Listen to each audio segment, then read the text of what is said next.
Prime Minister Paul Keating has shrugged aside private Liberal Party polling, which the Liberals claim show they would have won a federal election this weekend.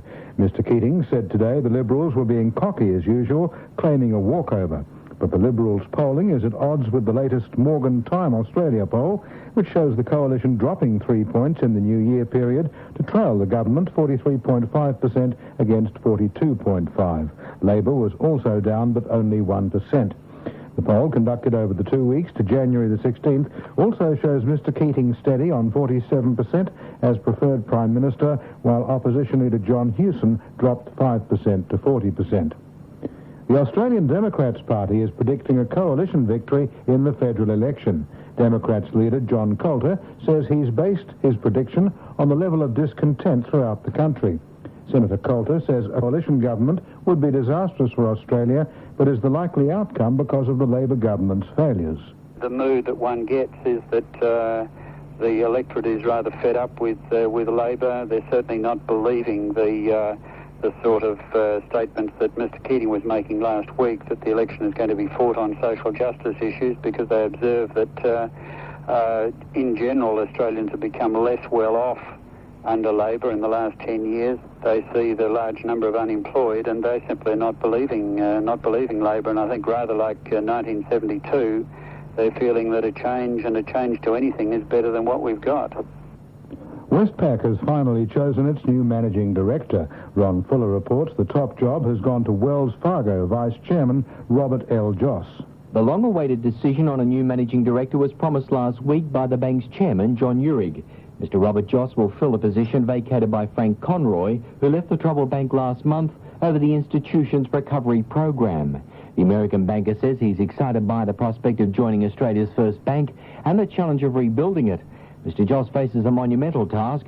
Last year, the bank turned in a $1.5 billion loss, as well as suffering a failed $1.2 billion Australian dollar rights issue.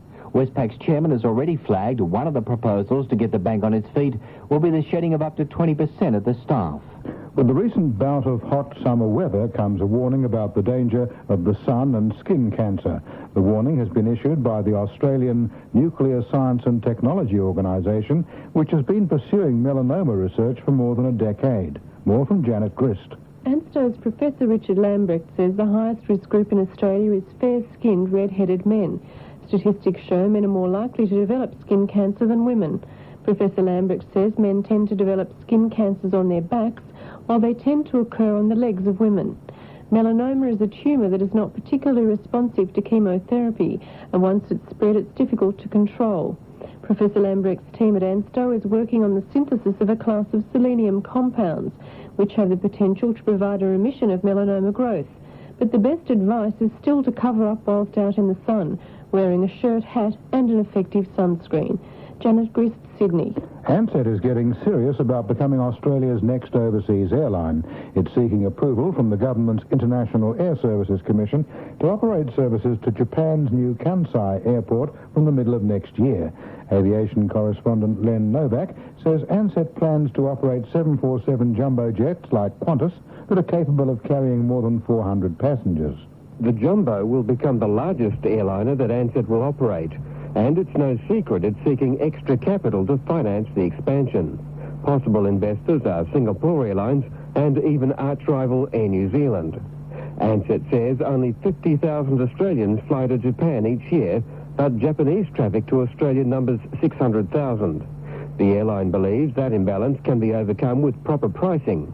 Ansett has already been granted rights to fly to Malaysia, and it's applied to fly to Hong Kong, Singapore, Indonesia and Thailand. A senior Anglican has called for the relationship between the British monarchy and the Church of England to be modified to reflect changes in society. The Archbishop of York, the Most Reverend John Habgood, said in a broadcast interview that if the coronation service was to unify the nation, it must recognise that Britain was an ecumenical and multi-faith society. And referring to the royal family's marital problems, Dr. Habgood commented that Britain had, as he put it, some quite strange sovereigns with all sorts of private behaviour. But in an intrusive and prurient age, such things become matters of public concern. This is ABC News.